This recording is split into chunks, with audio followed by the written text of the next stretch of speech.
So, today we're going to discuss Nietzsche and, in general, European philosophy, contemporary European philosophy. Because Nietzsche is the last one that we'll deal with looking at the European view in the course. Nietzsche is not only post-Hegelian, which means, of course, he's familiar with the whole issue that people like Kierkegaard are dealing with, as well as the existentialists. In fact, many consider Nietzsche an existentialist, and that may certainly be, if your view of existentialism is broad enough, that certainly makes sense.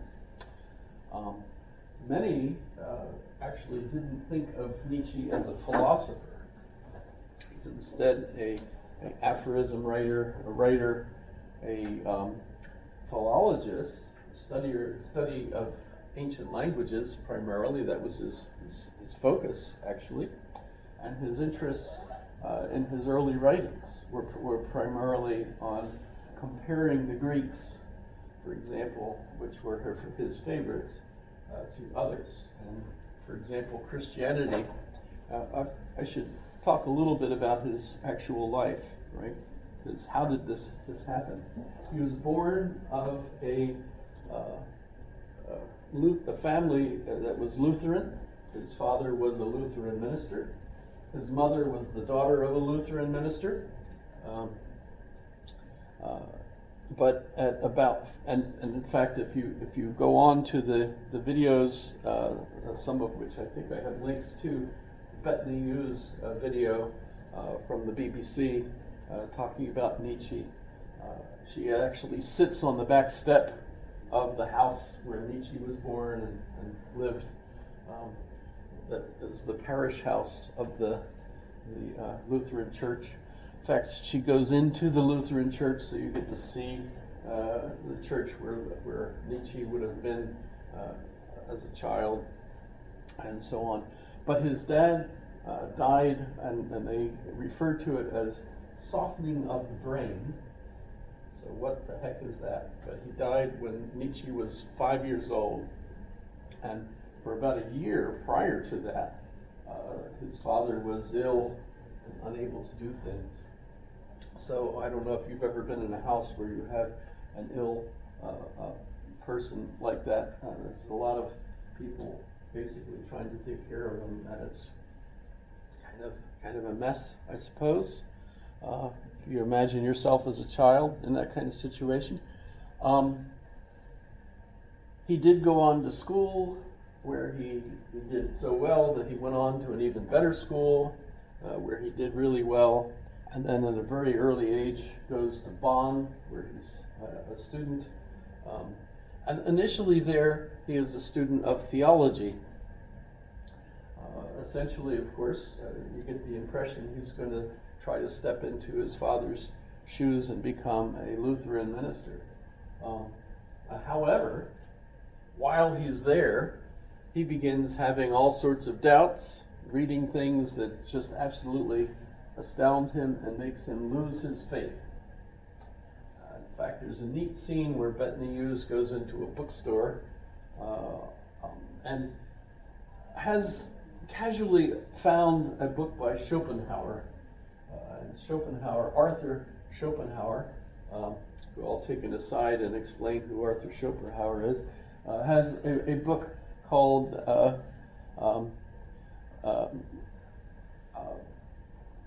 Will as something, an idea. What the heck is, let me quick figure out, why am I not remembering? Schopenhauer, the world as will and representation. In any case, he finds this book and he opens it and he realizes Schopenhauer is right. That's the whole issue. And so let me take a step aside to Schopenhauer and tie him in. Schopenhauer was a post-Kantian contemporary student of Hegel. So Hegel's already a professor in Berlin when Schopenhauer is studying. And Schopenhauer hates Hegel, which is just absolutely ridiculous considering Hegel was one of the supervisors on his PhD thesis. That's normally not a good thing, for you to not like the person who is supervising your thesis, or at least one of them. And in fact, his thesis was totally contrary to Hegel. It was a criticism of Hegel. And I thought it was pretty neat that Hegel just went ahead and said, oh, yeah, it's a good thesis. But Schopenhauer was furious. After he got his PhD, he decided he would teach in Berlin and set his classes up at the same time as Hegel's classes. And he predicted that within 2 years, Hegel would have no students. But within 2 years, Schopenhauer quit because he had no students. Because Hegel was absolutely popular and everybody wanted to go and listen to Hegel's lectures. And Schopenhauer was furious and quit and retired and lived in a home. It was a nice home on Frankfurt am Main, where he lived the rest of his life, basically just rewriting his own thesis a couple of times. And his focus was on kind of a post-Kantian view that the thing in itself is actually fate, karma. And by the way, I have to explain a few things about Schopenhauer to tie this all in. By the way, I hate Schopenhauer, and I didn't understand why I hated Schopenhauer, other than the way he treated Hegel, but also because his philosophy seems to be post-Kantian, but it doesn't grasp what Hegel did. So it seems like he's lost, basically. Well, he was raised by the richest family in Europe at the time. His father was a businessman that had businesses in lots of countries. As a result, Schopenhauer ended up spending some time, about a year or so, in France with a friend of his father, and he learned to speak French fluently. And he spent another year in London, where he learned to speak English fluently. And so basically he's familiar with all the elite in Europe, and he's traveled, well-traveled and rich. And so here he is in college listening to this he considers Hegel a buffoon, basically. He thinks he knows all sorts of stuff, but Hegel himself hasn't actually really had any of the kinds of experiences that Schopenhauer has. So Schopenhauer thinks the world of himself. Well, nobody really liked Schopenhauer. His mother didn't even like Schopenhauer. His sister kind of put up with him. And he visits Goethe, and that's interesting because Schopenhauer and Goethe are connected primarily through his mother, because his mother likes Goethe, and she moves to Weimar, where Goethe lives, and frequently goes to Goethe's parties and discussion groups in his house and so on.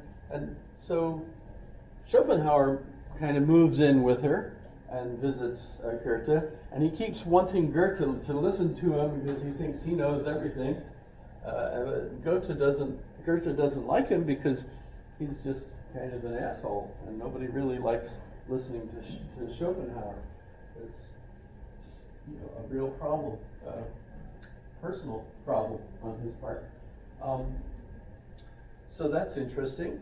That no one even likes Schopenhauer, let alone his mother even. And by the way, I didn't understand why I didn't like him, but I read a book that I highly recommend if you're interested in Schopenhauer. That's by Rudiger Safransky. That's Safransky with an F.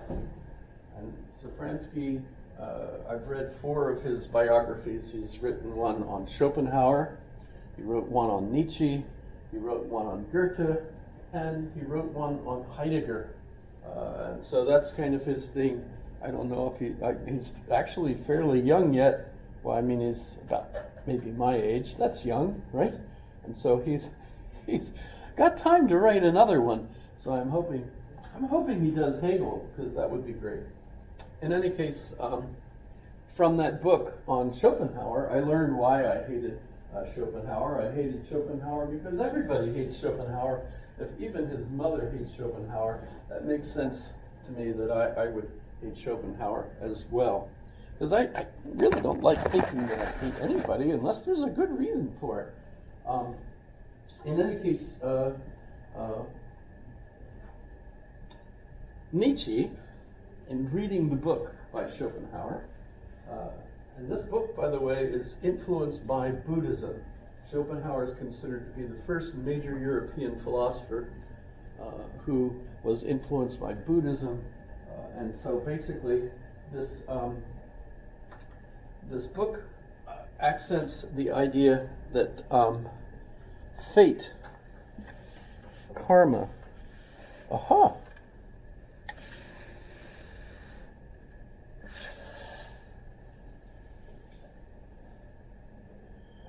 The light changed.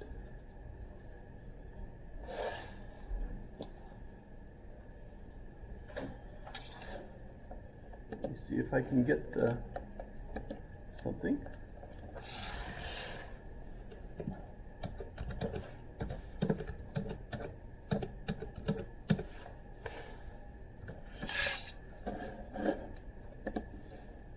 Still not working though, is it? Barry Peltola gets things done for Alaska. She's preserved the fisheries that are the backbone of our economy, fought tirelessly for high-paying jobs, and worked to lower the cost of living. That's why Peltola is our voice for Alaska in Congress. I'm thinking it's the bull. Need fixing. When the hands that do the caring need caring. That's a job.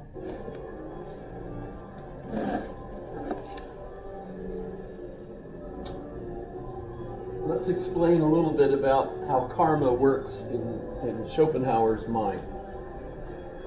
No matter what you plan on doing, no matter your goals, your interests, your best foot forward, nature is going to screw you. That's just the nature of nature. It's karma, it's fate. I should explain Buddhism as he understands it, perhaps correctly understood, is a religion or philosophy, Eastern, based on the work of the Buddha. Gautama Siddhartha might be the name of the Buddha, who, as a young man, very rich, decided to go all over the world, well, not all over the world, but all over India, in order to see the different kinds of religions that were available. And after studying a great many of them, discovered that none of them were true. This is the same as the axial age, so he's within 100 years a contemporary of Socrates. So you get the idea. Same thing with Confucius, about 100 years. So he's one of the three main characters in what's called the axial age. So he rebels against all of the religions of his day, the Hindu religions, and instead adopts what becomes known as Buddhism. And he's enlightened by sitting at the Bodhi tree, which strikes me as one of the reasons why he's called Buddha. But in any case, this is the tree of enlightenment, where he's sitting there and he realizes all the other religions are wrong, and simply the only true belief, understanding, is that nirvana is the only hope for us. And nirvana means completely detaching ourselves from everything. So an aesthetic point of view. In a sense, it's very similar to the Platonist idea that the ideas are not the physical things. And so our soul, which is the invisible part of us, is the most important part of us. He's in the same sort of position, but what he wants to do is escape from this physical world by, maybe I should turn this off until I catch up. I kept hoping that the light bulb would go on, but it looks like it probably ran out of its hours. and it needs to replace, which I can't do immediately. I'll call. So, in order to reach nirvana, one has to simply have right mind, right thought, or right actions, there's 8 different things that are basically the approach to avoid attachment to physical things. Basically, don't enjoy anything. Don't eat especially to enjoy your food or any of that kind of attachment, things that attaches to the physical reality. Instead, focus on emptiness. Empty yourself. And the hope is considering the belief that it's a reincarnation